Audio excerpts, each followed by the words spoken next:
Why? Lucas asked, his voice cracking, obviously hurting as he stood frozen in the middle of the living room, staring at the woman who had once been the center of his world.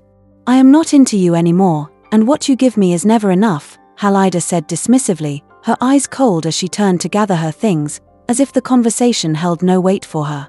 Lucas's breath hitched as he stepped forward, his fists clenching at his sides.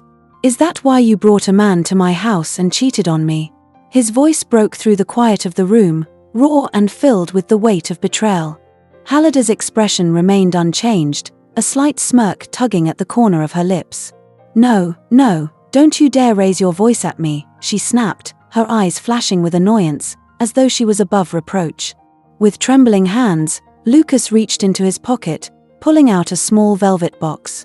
He opened it slowly, revealing the diamond ring he had bought on a trip he had taken months ago, a ring he had been saving to propose to her properly, his way of showing her how much he cared. The gesture had been meant to be a promise, a new chapter for them. Halida glanced at it dismissively, rolling her eyes. It took you 6 months to get my dreamed ring, she scoffed, the words bitter and cutting. Her gaze flickered briefly to her finger, where the ring he had given her months ago still sat, no longer a symbol of love, but a reminder of a relationship that had long since died.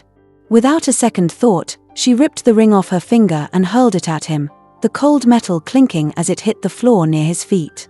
I'm leaving, she said, her voice devoid of any emotion, as if she were discussing something as trivial as picking up groceries. Without a word, she turned and walked towards the door, her heels clicking sharply against the floor. She didn't even glance back at him. Lucas stood still for a moment, the silence in the room suffocating.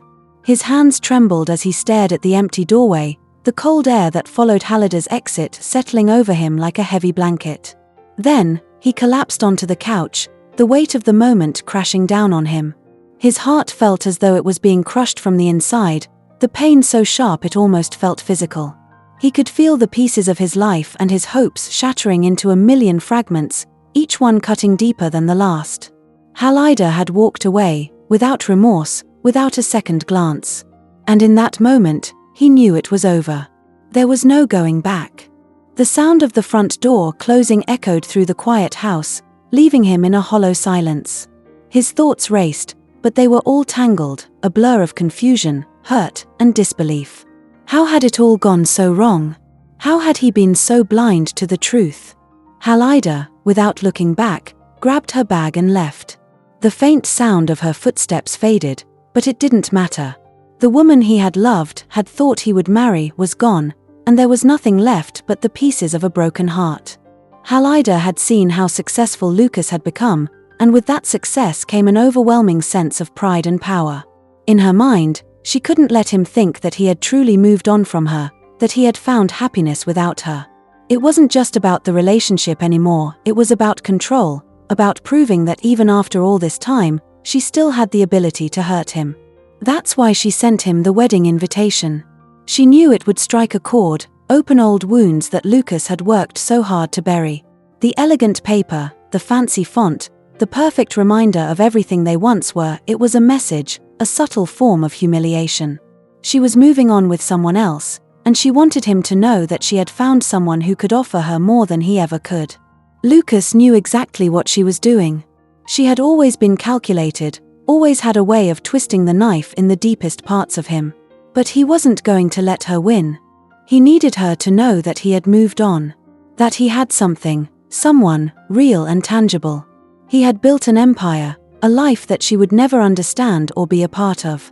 That was why he had made the decision to pay Ivy 10 million. He needed to show up at that wedding, walking into the room with confidence, arm in arm with a beautiful woman who wasn't just a stranger from the street, but someone he had personally chosen to stand by his side. Ivy would be his statement. He wasn't that broken man anymore. He wasn't the same person who had been discarded and humiliated by Halida. The money, the arrangement, it was all temporary. He knew that. He was clear about his intentions. Ivy would play the part for one day, and then they would go their separate ways. There would be no strings attached, no lingering feelings, no second chances. He had already given Halida one last shot at love, and she had crushed it without a second thought. He had no desire to hold on to the past any longer. His future was different now, he had everything he had ever dreamed of. And he was finally going to show Halida that his happiness didn't depend on her.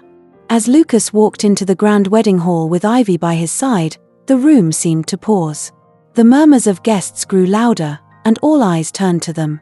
The people from his past, Halida's friends, her family, stared in surprise, their expressions a mix of shock and disbelief. To them, Lucas was supposed to be the heartbroken man, still lingering in the shadows of his failed relationship with Halida. Yet here he was, walking in confidently, arm in arm with a woman who looked every bit like she belonged at a high society event. Ivy, radiant in her dress, seemed to glow in the spotlight, her elegance in stark contrast to the woman they had expected to see at Lucas's side. The air was thick with confusion and curiosity. They had never seen him like this before, not since Halida had crushed him. Now, it was clear, Lucas was no longer the man they thought they knew. He had moved on. A waiter guided them to the front, toward the high tables reserved for the most special guests. With a quiet, deliberate grace, Lucas pulled out the seat for Ivy, his hand brushing hers as she sat down. It was a subtle gesture, but it was meant to be noticed, to send a message. Lucas took his seat beside her, leaning in slightly, the soft hum of the room continuing around them. He knew the eyes were on him, the whispers growing louder with every passing second. He could feel the weight of it, the judgment, the curiosity. But it was part of the plan. Part of the game he was playing. He couldn't help but smirk slightly, knowing that Halida would be watching from the other side of the room. Leaning toward Ivy, his voice low but deliberate, he whispered, "A smile or chuckle will do the magic." Ivy looked up at him, a bit taken aback at first, but she understood the game. She caught his gaze for a moment, then let out a soft, knowing laugh, her lips curling into a smile that sent ripples through the crowd. The contrast between her gentle laugh and the stiff formality of the room was enough to turn a few heads. It was a perfect move, one that made their relationship seem effortless, almost too good to be true. Soon, the music shifted, signaling that it was time for Halida to walk down the aisle. The atmosphere in the room changed, a hushed silence filling the space as all eyes moved toward the bride. Halida, in her gown, looked every bit the vision of perfection that she had always strived to be. As she began her descent down the aisle, her eyes immediately locked onto Lucas. It was as if she had been waiting for that moment, a deliberate moment of recognition. And then, as if guided by some unseen force, her gaze flew directly to where Lucas was sitting. Her eyes narrowed, the shock and disbelief on her face palpable. Halida's steps faltered for just a fraction of a second as she processed what she was seeing. Lucas, sitting there, smiling beside a woman who looked far more comfortable in this world than Halida could ever have imagined. It was as if, in that moment, Halida had intentionally chosen this seat for him, making sure that their worlds collided at the exact moment when it would hurt the most. Lucas watched her reaction with a quiet satisfaction.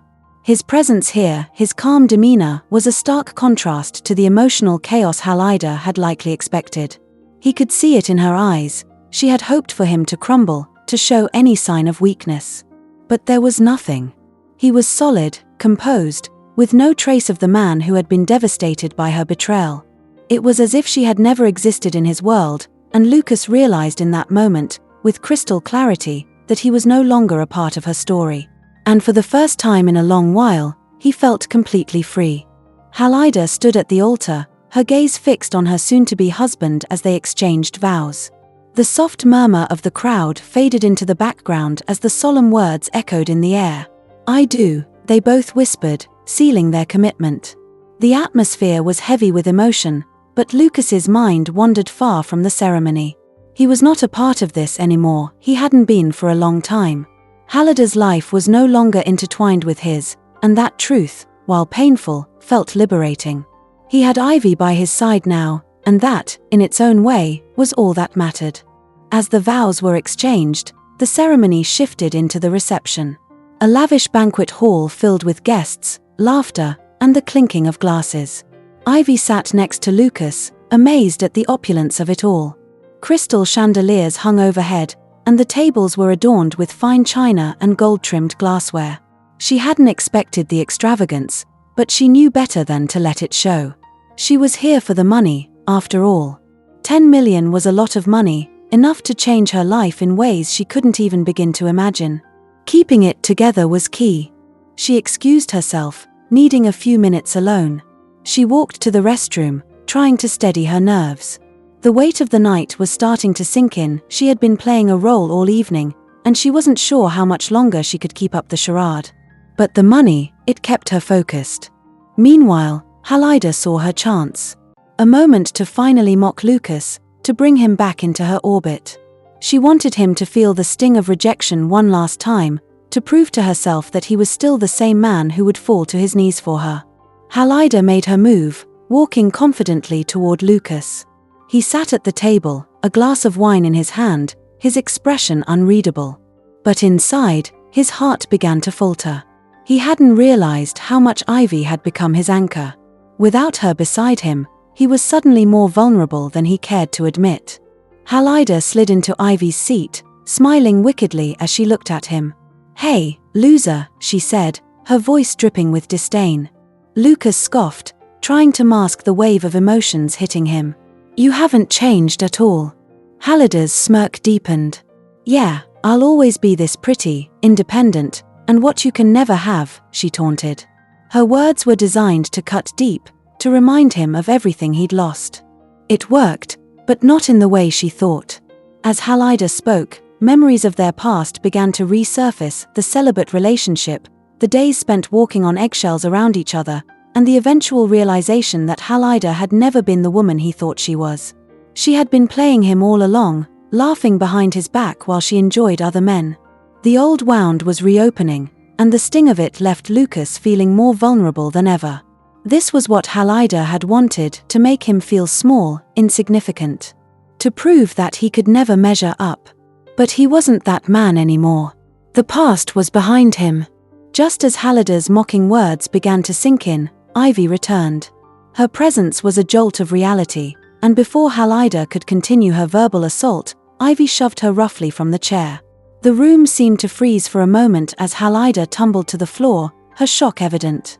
Guests around them stared in stunned silence, unsure of how to react. Halida sat on the floor, utterly embarrassed, as Ivy stood tall beside Lucas. Her confidence radiated, and Lucas couldn't help but feel a surge of pride. He had never imagined that a moment like this, one of pure defiance, would be exactly what he needed.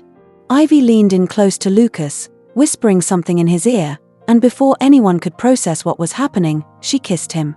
The kiss was soft at first, then deepened, a mix of longing and unspoken connection. For a moment, Lucas lost himself in it, the world around him fading away. The kiss was everything, a reminder of where he was now, of what he had become. Halida's eyes were wide with shock, and her face turned bright red with rage.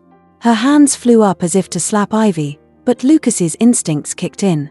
He caught her wrist just in time, stopping the strike before it could land. "Hold your dog," Lucas said, his voice cold, every word deliberate. "And don't you dare lay your filthy fingers on my woman." The room was dead silent, all eyes on them. Halida's husband rushed to her side, helping her up, while her friends and family scrambled to support her. She stood, still seething with anger, but the damage had already been done. With a final look at Halida, who was still stunned and embarrassed, Lucas took Ivy's hand in his grip firm. "You both deserve each other," Lucas said, and then turning to Ivy, "Let's go," he said, his voice resolute. Ivy stood tall beside him, her expression calm, unaffected by the chaos they had just caused. Together, they walked out of the wedding hall, their footsteps echoing in the stillness behind them. As they left, Lucas couldn't help but feel a strange sense of relief. The past was finally behind him, and with Ivy by his side, he was ready to move forward into a future free from Halida's grasp. The drive back to the mansion was heavy with silence. Lucas kept his gaze straight ahead, his fingers gripping the steering wheel tighter than necessary, as though trying to physically stop the images from replaying in his mind. The scene at the wedding, Halida's reaction, the kiss, it all haunted him. He couldn't shake it off. The feelings, the tension, the rush of emotions that he had tried so hard to bury, all of it had come rushing back in a tidal wave. But he couldn't bring himself to look at Ivy. She had been the one who had helped him stand tall, but now, after the kiss, everything felt complicated. Ivy, on the other hand, couldn't believe she had gone that far. The kiss had been unexpected, and though it was part of the game she had agreed to play, she had never anticipated the emotions it would stir. For a brief moment, as their lips touched, she had felt something. She couldn't define it, but it was real, undeniable. And now, sitting beside him in the car, her mind was racing with conflicting thoughts. "It's just a kiss," she whispered to herself, trying to calm her swirling emotions. But then another voice inside her mind reminded her, "Your first kiss." She shook her head slightly, trying to dismiss the thought. "And so what? I am 10 million richer." She repeated the mantra as though it could erase the strange feelings building inside her. But her mind screamed at her, "Can you move on?" When they finally arrived at the mansion, Ivy knew it was time to leave. She had completed her part, collected her payment, and the deal was done. She had played the role of the perfect woman, and now it was time to walk away, to go back to her life before all of this. But as she stood in the grand, sterile entryway, something inside her hesitated. She felt a strange tug on her heart, something she wasn't ready to face. She wandered into the bathroom, peeling off the designer clothes that had made her feel like someone else. She wiped away the makeup that had transformed her into the picture of elegance, and, for a moment, she caught her reflection in the mirror. She stood there, feeling like a different person entirely, the woman she had been before this whole affair had started, and the woman she had become in the blink of an eye. Ivy glanced one last time at the king-sized mattress on the bed, its luxurious softness a reminder of everything she was about to leave behind. It was a strange feeling, knowing she would never be able to experience this level of comfort again. She slipped into her old clothes, the worn ones that she had arrived in, and made her way downstairs. She could hear Lucas, somewhere in the house, still replaying the events of the night in his mind. When she stepped down the stairs and into his view, the weight of everything that had happened seemed to hang between them.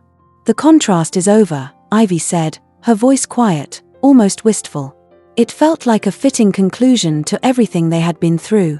Lucas didn't look up immediately, lost in his thoughts, but then he finally met her gaze, his expression a mixture of exhaustion and lingering tension.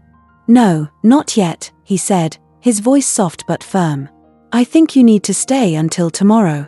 After everything that happened today, you need a good meal and a big mattress." Ivy nodded, accepting his offer. "Thanks, I'll make myself comfortable then," she said, her tone neutral. Lucas handed her a box with clothes inside, and she raised an eyebrow but said nothing. "Here, come. Wear this." Ivy took the box and headed back upstairs to the room. The clothes inside were his something casual yet still far more expensive than anything she had ever worn. She changed into them, the fabric feeling strangely soft against her skin. She lay down on the bed, still lost in thought. The room was quiet, the weight of the night pressing down on her. She stared up at the ceiling, wondering if she was really ready to walk away from all of this. The 10 million was life-changing, but in this moment, the real question was whether she could truly leave behind the sense of belonging, something she'd never had in her life. And as she lay there, staring at the ceiling, she realized that the game she had agreed to play had changed. What had begun as a business transaction, a way out of her struggles, had somehow turned into something more. The next day, Ivy stood in front of the full-length mirror, adjusting her clothes, his clothes, the ones Lucas had given her. She had tucked away all the feelings that had surfaced the night before. She had to keep it together. 10 million could change everything for her. She was ready to move forward, to start fresh in her own place, away from the opulence and entanglements of Lucas's world. She knew she had to leave today. No strings attached. Meanwhile, Lucas woke up with a strange weight pressing on his chest, the kind of pressure that comes when something precious feels about to slip away. He had been careful, disciplined. He knew the contract was over, and yet, with every passing moment, he felt the realization that he was about to lose something more important than any arrangement. He couldn't stop thinking about Ivy, her laugh, her presence, the way she had become an anchor in a world he thought he could control. There was a knock on his door. "Come in," he called, his voice sounding more distant than he intended. The door opened, and Ivy stepped inside, wearing the clothes he had given her. She looked every bit the woman she had been the night before, confident, poised, yet there was something in her eyes that Lucas couldn't quite place. "I want to thank you for changing my life," sir, she said, her voice soft but steady. I'm going to rent my own house and start all over. Lucas tried to keep his expression neutral, but the weight of her words hung heavy in the air. You're welcome, he said, his voice betraying nothing. When are you leaving? He asked it like it was a simple question, but inside, his heart clenched at the thought of her walking away from him. Of course, the contract was over, but it was clear he wasn't ready to let her go. I'm leaving now, sir, Ivy replied. I'm fully set, and I just wanted to say thank you before I leave. Lucas swallowed hard. The contract had ended. She was supposed to leave. But as he looked at her, he found himself wanting to stop her, to ask her to stay. To hold on to the connection they had formed in 2 nights, however unspoken it had been. If I need you again, where will I find you? He asked, his voice softer now, tinged with something he couldn't name. I don't know yet, Ivy said with a shrug, her gaze shifting toward the floor. I don't have a location in mind. His heart skipped a beat, and before he could stop himself, he blurted out, stay. Ivy looked at him, surprised, as if the word had come out of nowhere. What? You can rent from me, Lucas continued, his voice steadier now, though his mind was racing. The room you stayed in, you can rent it. Stay here. There was a brief silence between them, charged with an energy neither of them was ready to fully admit. Ivy, however, found herself nodding, unable to say no. Maybe she, too, wasn't quite ready to let go. Okay, she said quietly. I'll stay. And so, Ivy remained, renting the room in Lucas's mansion, still close but not quite a part of his world. But as time passed, the boundaries between them grew more blurred.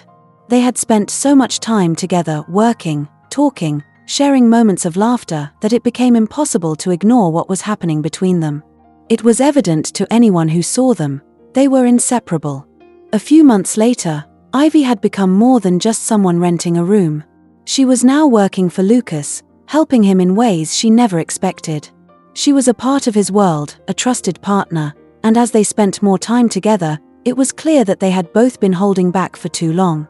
They had found something unexpected in each other, something real that neither of them had been looking for. They both tried to resist the pull, tried to stick to the boundaries they had created, but in the end, they couldn't fight it. Ivy had moved from being a stranger, a woman who had played a role, to becoming someone Lucas couldn't imagine his life without. And Lucas, in turn, had shown Ivy that she was more than just a woman who could be bought for a price. Eventually, they both gave in. They gave love a chance. One evening, as they stood side by side in the kitchen, laughing over something trivial, the unspoken tension between them finally broke. Ivy looked at Lucas, and for the first time, there was no contract, no game, no boundaries between them. It was just them, 2 people who had found each other in a way they hadn't expected. Maybe this is what we were meant for, Ivy said softly, her smile genuine as she reached out to take his hand. Lucas squeezed her hand, his heart full of the feelings he had been trying to ignore for so long. Maybe, he said, his voice quiet but sure. Maybe this is exactly where we're supposed to be. And from that moment on, they both knew there was no turning back. Their love was no longer something that could be ignored or hidden. It was something real, something they could build together, one day at a time.